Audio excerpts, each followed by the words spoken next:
राजधानी कोई खेल नहीं है। हमने उस मुद्दे को ऐसे नहीं रखा है।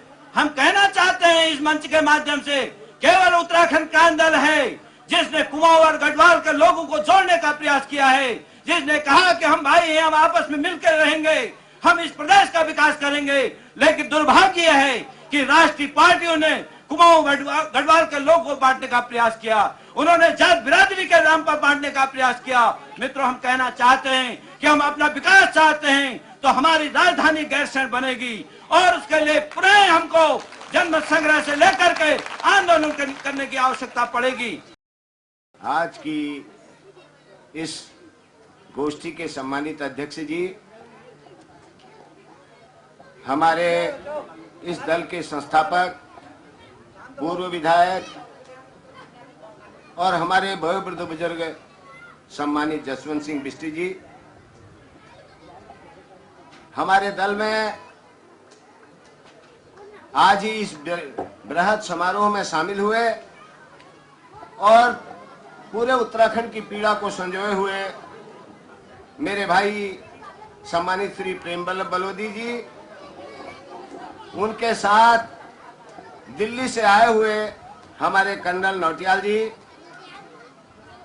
खीमानंद बलोदी जी, हमारी बहन कल्पना चौहान जी, बहन बहुगुणा जी, कुंवर सिंह राणा जी, नारायण दत्त लखेड़ा जी, गोवर्धन सिंह नेगी जी, भूपाल सिंह जी, विशिष्ट अध्यक्ष उत्तराखंड समाज, विनोद केवनी जी, रणजीत सिंह राणा जी, हमारे दल के केंद्रीय उपाध्यक्ष श्री KR सिंह जी एडवोकेट, हमारे महिला संगठन की उत्तराखंड की केंद्रीय अध्यक्षा बहन विजयाधानी जी, हमारे केंद्रीय मंत्री भाई नरेंद्र पाठक जी, हमारे नैनीताल जनपद की जिलाध्यक्ष महिला श्रीमती दीपा भंडारी जी, हमारी अल्मोड़ा जनपद की महिला अध्यक्ष बहन रावत जी, हमारे केंद्रीय युवा उत्तराखंड क्रांति दल के केंद्रीय अध्यक्ष जगदीश बुधानी जी, हमारे जिला पंचायत सदस्य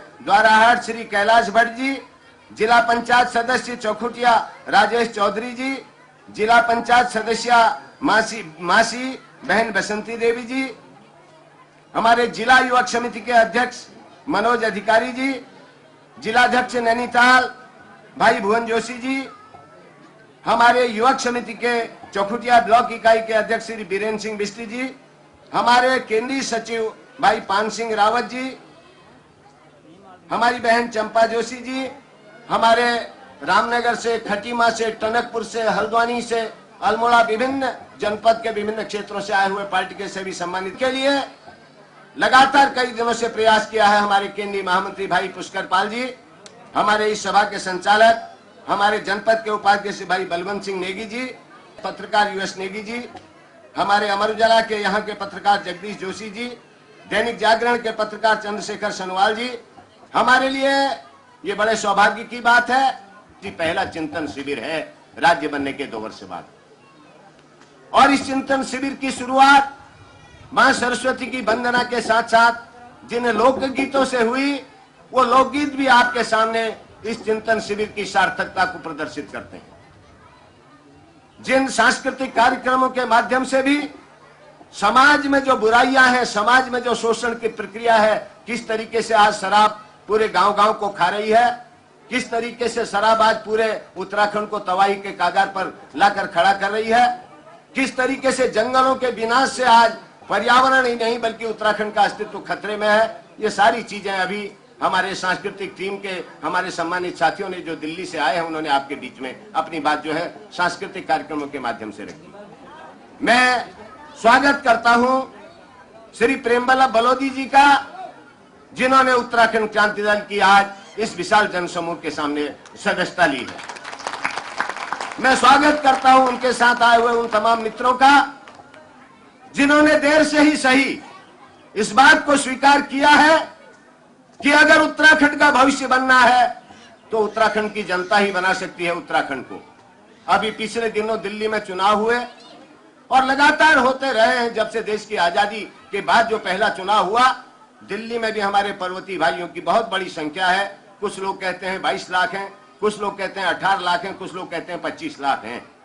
लेकिन वो शक्ति जितनी बड़ी संख्या पहाड़ के लोगों की दिल्ली में है, चाहे वो प्रशासन का क्षेत्र हो, चाहे वो शिक्षा का क्षेत्र हो, चाहे वो राजनीति का क्षेत्र हो, कोई ऐसा क्षेत्र नहीं है हिंदुस्तान का जिसमें उत्तराखंडी न हो और उत्तराखंडी की अपनी ईमानदारी की, अपनी मेहनत की, अपनी साफगोई की पहचान न हो। लेकिन दुर्भाग्य भी हमारे साथ हमेशा बना रहता है। एक कहावत है कि अगर एक जार में केकड़ों को रख दो तो केकड़े के ऊपर ढक्कन लगाने की जरूरत नहीं है, एक केकड़े की टांग दूसरा केकड़ा खुद खींच लेता है। ठीक वही हालत पर्वतीय समाज की भी है। वो कभी संगठित नहीं हो पाया, इतिहास इस बात का साक्षी है। और जब भी कुछ लोग आगे बढ़ना चाहते हैं, दूसरा उसको पीछे खींचने की कोशिश करता है। दिल्ली के चुनाव के बारे में भी मेरी हमेशा ये राय रही है, उत्तराखंड क्रांति दल एक क्षेत्रीय दल है। 1979 में डॉक्टर डी.डी. पंत के नेतृत्व में इस दल का गठन हुआ और श्रद्धेय उत्तराखंड के गांधी, पर्वती गांधी बड़ुन जी के संरक्षण में और उनके मार्गदर्शन में यह दल आगे बढ़ा। 22 साल तक हमने राज्य की लड़ाई लड़ी और 1994 क्या हुआ, ऐतिहासिक आंदोलन भी है जिसमें हिंदुस्तान का कोई हिस्सा ऐसा नहीं था जो इस राज्य आंदोलन से प्रभावित नहीं हुआ हो। चाहे वो बंबई का पर्वतीय समाज हो, चाहे वो गुजरात का पर्वतीय समाज हो, चाहे वो दिल्ली का पर्वतीय समाज हो, जहां जहां भी पर्वतीय निवास करता है, सारा भारत आंदोलित हुआ, पर्वतीय समाज आंदोलित हुआ।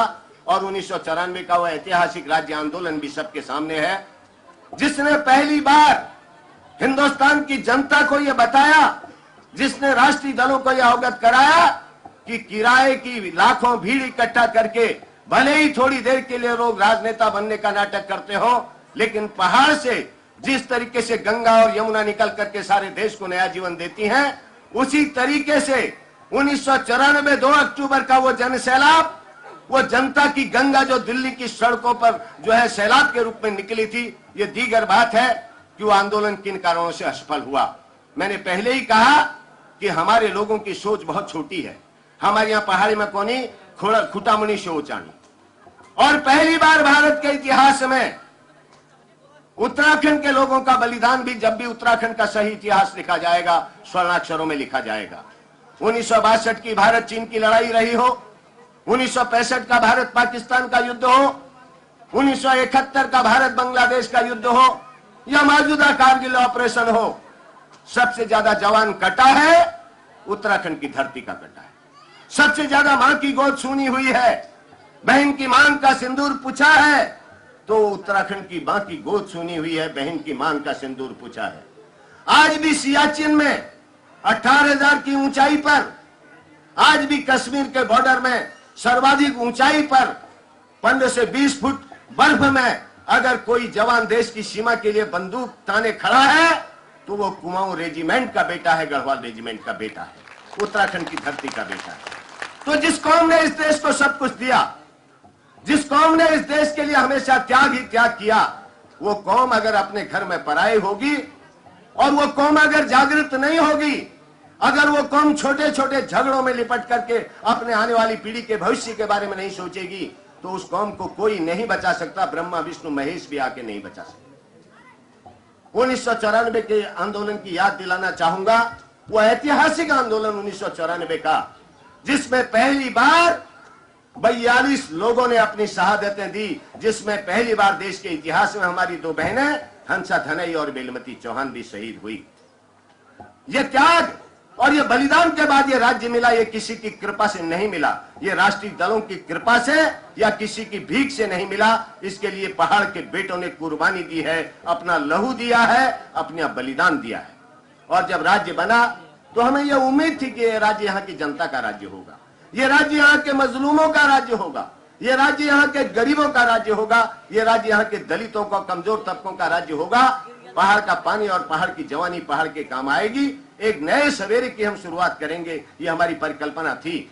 लेकिन जिस दिन राज्य की घोषणा हुई उससे पहले भी आपको मालूम है, जब उत्तर प्रदेश से राज्य का विधेयक पारित होकर केंद्र सरकार को गया, उसमें 26 संशोधन कर दिए गए, और उसके बाद जब केंद्र ने उसको पारित किया उसमें 29 संशोधन हुए।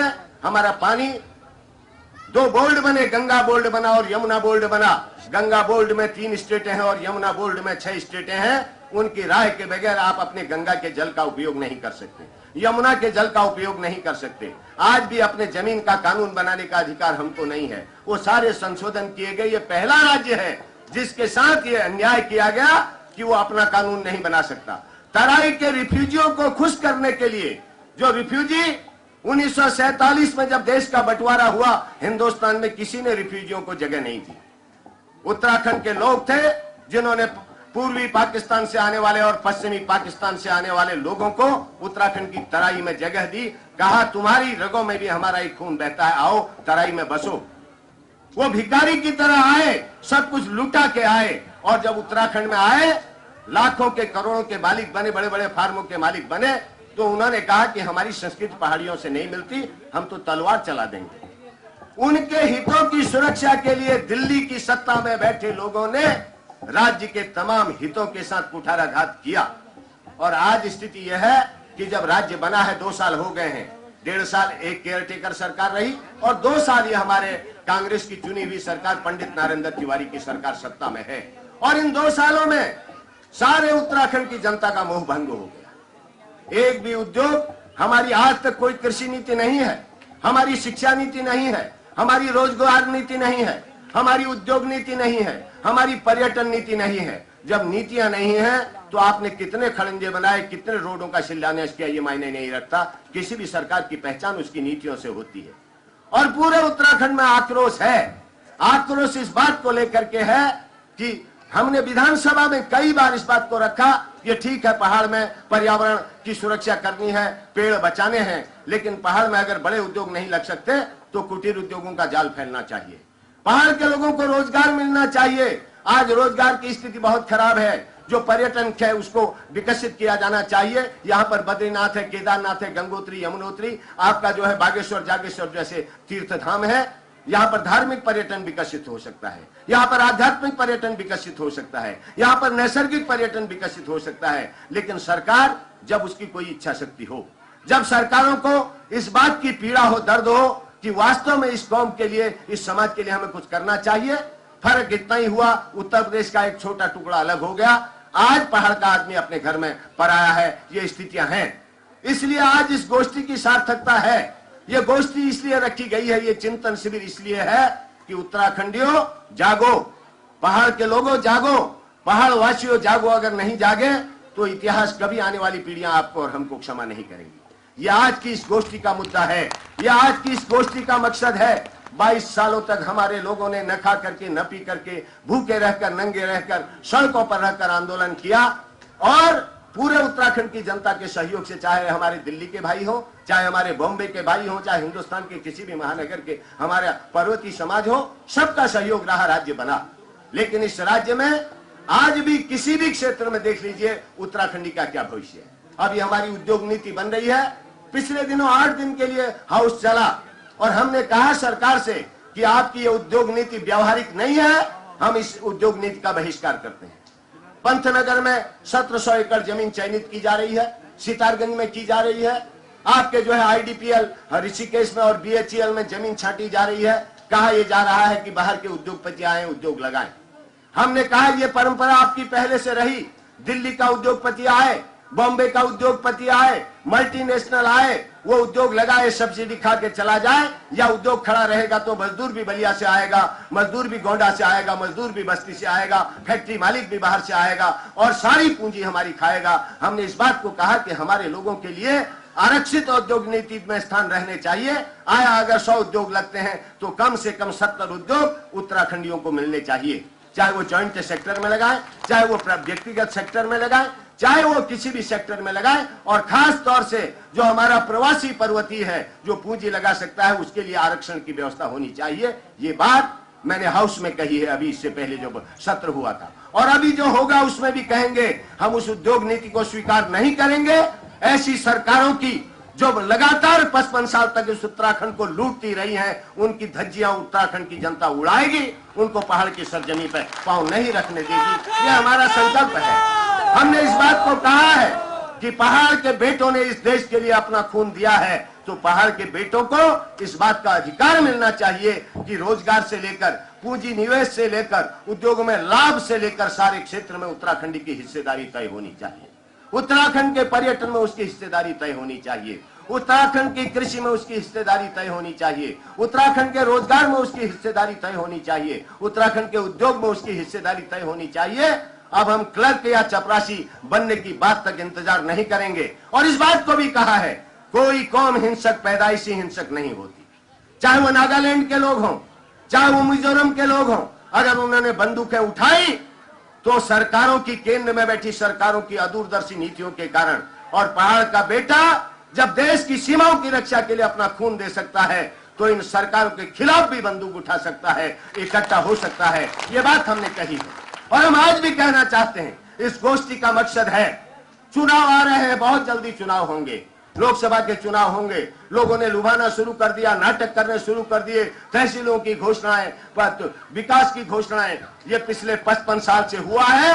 ये दोनों राष्ट्रीय पार्टियां, चाहे वो कांग्रेस हो, चाहे वो भारतीय जनता पार्टी हो, पहाड़ और पहाड़ियों की नंबर 1 की दुश्मन है और हमेशा रहेंगी। ये बात मैं कहना चाहता हूं। अगर आप चाहते हैं कि इन राष्ट्रीय पार्टियों को इस उत्तराखंड की सरजमी से नेस्तनाबूद किया जाए तो आपको क्षेत्रीय ताकत बनानी पड़ेगी। एक बार जब आसाम में क्षेत्रीय पार्टी आ सकती है, नागालैंड में आ सकती है, मिजोरम में आ सकती है, महाराष्ट्र में आ सकती है, तमिलनाडु में आ सकती है, उड़ीसा में आ सकती है, चंद्रबाबू नायडू की सरकार वहां विकास की नई धारा बहा सकती है, तो क्या कारण है कि उत्तराखंड में क्षेत्रीय राजनीतिक दल सत्ता में क्यों नहीं आ सकता? यह भी आज की बहस का मुद्दा होना चाहिए। हमेशा लोगों ने बहुत छोटा सोच क्या हुआ? मैं बस कहना चाहता हूं, मैंने दिल्ली की राजनीति को देखा है, मैं ज्यादा बहुत नहीं जाता। और जो नेता है उन्होंने लोगों को, अपने चारणों को इकट्ठा किया, रामलीला मंचों से अपनी आरतियां करवाई, अपनी स्तुतियां करवाई, और यही सिलसिला चलते चलते जितने भी राष्ट्रीय नेता हुए इस पहाड़ की धरती से, वो इतने बौने राष्ट्रीय नेता हुए। वो दिल्ली के तख्ते ताउस पर विराजमान भले ही रहे हों, लेकिन कभी उनको पहाड़ की धरती ने एक छत्र अपना नेता नहीं माना। वो कितने ही बड़े केंद्र में बैठे हुए नेता, चाहे कांग्रेस के रहे हो, चाहे भाजपा के रहे हो, क्योंकि उनका कोई दर्द इस उत्तराखंड के प्रति नहीं रहा, उनकी कोई पीड़ा इस उत्तराखंड से नहीं रही, उनकी कोई इस पहाड़ के आम आदमी के हित के प्रति कभी चिंता नहीं रही। उनको दिल्ली की कुर्सी ज्यादा प्यारी रही। और इसीलिए जब भी राज्य आंदोलन हुआ, उन तथाकथित राष्ट्रीय नेताओं ने हमेशा राज्य आंदोलन का विरोध किया। ये तो अलग बात है कि जनता का बलिदान था, जनता का त्याग था, उन शहीदों का बलिदान था, हमें राज्य मिला। अन्यथा ये राष्ट्रीय नेता चाहते तो कभी ये उत्तराखंड राज्य नहीं बनता। हमारे पास माइक्रो हाइडल परियोजनाओं को अगर हम सही रूप से कार्यान्वित कर सकें तो आज उत्तराखंड सिर्फ लघु पन बिजली योजनाओं के माध्यम से ही पूरा राज्य आत्मनिर्भर बन सकता है। हमारे पास सारे खनिज हैं, हमारे पास कृषि का इतना विशाल उत्पादन है। आज भी पूरे उत्तराखंड को खिलाने के बाद 10 लाख टन से ज्यादा नेशनल पूल में जाता है। उसके अलावा ऐसा पर्यटन का क्षेत्र पूरे हिंदुस्तान में कहीं नहीं है जहां धार्मिक पर्यटन है, जहां आध्यात्मिक पर्यटन है, जहां नैसर्गिक पर्यटन है।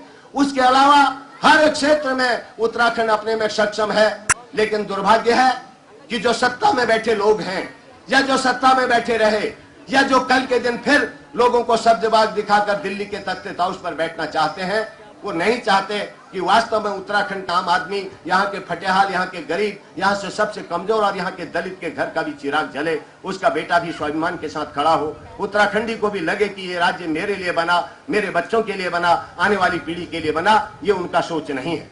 इसलिए इस गोष्ठी का महत्व इसलिए भी बढ़ जाता है। जो भी वक्ता यहाँ पर अपनी बात रखेंगे, बीच बीच में सांस्कृतिक कार्यक्रमों के माध्यम से भी इस गोष्ठी की सार्थकता से आपको अवगत कराया जाएगा।